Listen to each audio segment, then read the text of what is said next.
Welcome to the Dateable AF podcast, because women dating women is wild, wonderful, and occasionally a disaster.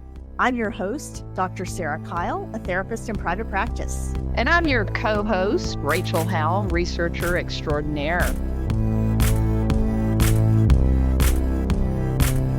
Hello, everyone, and welcome to the after party for season 2, episode 9 of the Dateable AF podcast.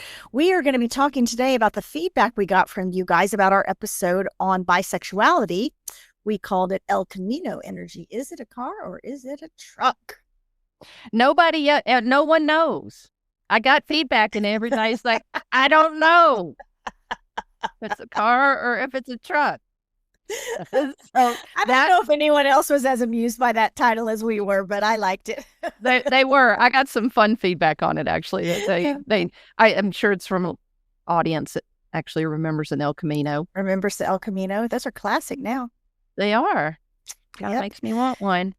Yeah, well, let's talk about kind of what we heard from our listeners about this topic on bisexuality.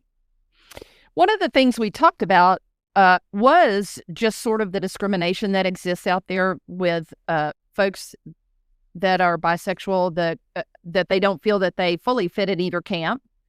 And then also just the idea that women trying to date women who are bisexual, lesbian or queer women who are trying to date bisexual women tend to be scared. Oftentimes. And I did get some feedback from a couple of listeners that are bisexual and they are women leaning, and they have said that the biggest discrimination they felt was from their lesbian and queer sisters out there. Yep. And that they felt that was based on fear. Founded on fear. And so I do think we might want to shoot a little more light into that. One is just shouting out to our queer sisters out there, just being mindful about what it is that's going on that makes you scared. Is it just the fact that they're bisexual, or is it around activity that's going on that doesn't feel comfortable about the decisions they're making? Maybe they're being sexual with men, in other words. Yeah. Or maybe that they're, that they are seeking attention from men in ways that still doesn't feel clean to you or comfortable to you, whatever those things are. So, yep. Yeah, I heard actually the same feedback that from gay women who said, yes, I do feel scared to date someone who identifies as bi. I think that, to your point, sometimes that is about, oh, she seems to be flirting with men and I don't feel comfortable with that. Well, I don't think men are the predominant factor there. I think it's the fact that she's flirting with someone that's not you. It doesn't matter that it's a man or a woman. So getting clear about, is this a monogamous relationship? Are we just dating each other? But the fear that I heard more was about, is this just an experiment? Mm-hmm. Is she going to date me and I'm going to fall in love with her, and then she's going to want to go back to dating men because this was just a fly-by-night thing.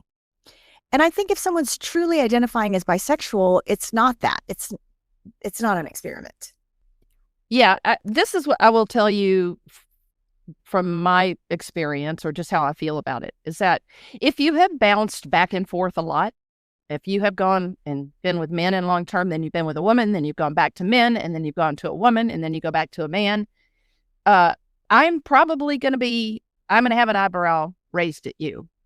Because I'm more interested in a woman who knows that she prefers women. Yeah, there's something about that that's just appealing to you. Something that's appealing to me about that. Yep, that makes sense.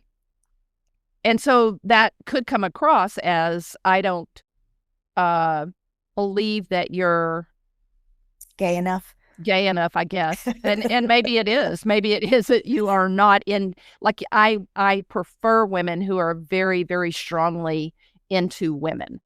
Yeah. And that makes a lot of sense. And so that you have to kind of delineate that from your personal preferences. You just say it. And if, like I said, I would probably notice that if somebody's gone back and forth a ton. Yeah, that makes sense.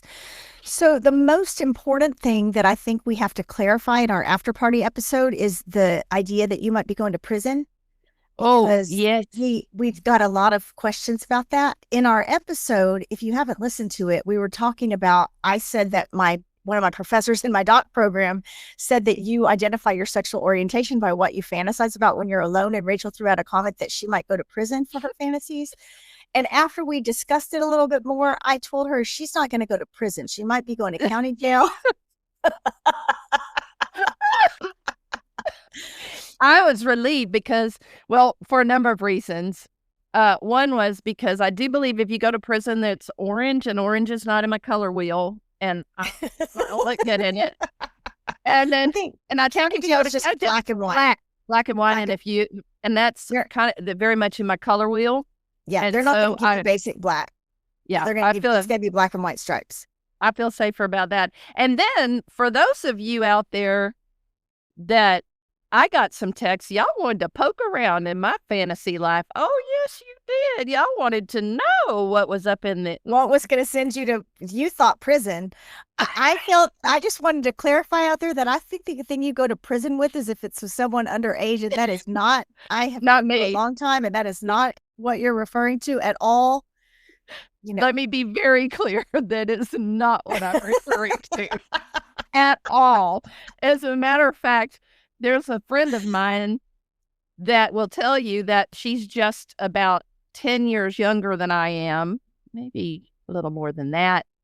I wouldn't even go out with her because I had her in the kiddie pool. Yep. So just to clarify, that's not why Rachel will be in the county jail or the prison, either one. So anyway, I felt like that was the most important thing for us to clarify, was that you are not a pedophile, and that your fantasies may or may not lead you to some illegal activities, but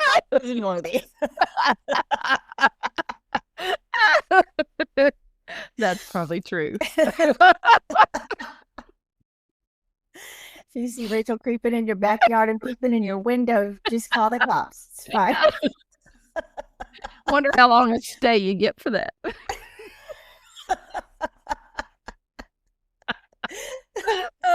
No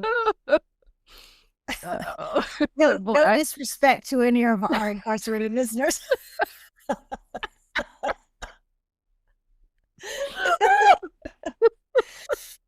I could really run with this one, but I'm gonna let it go because I have to have another after party to clarify. We might have to have the after party to clarify what we were talking about at the after party. Anyway, okay. Yeah, if you're curious about what might send Rachel to county jail, just email her. Okay, everybody, we got to wrap this one up. Gotta go. We gotta go. Trouble. But we always want to thank you for listening to the Dateable AF podcast, where we help you find your happy ending. And remember, be bold, be kind, and for the love of queer dating, don't text your ex. Stay dateable. AF, and stay out of jail. Yeah.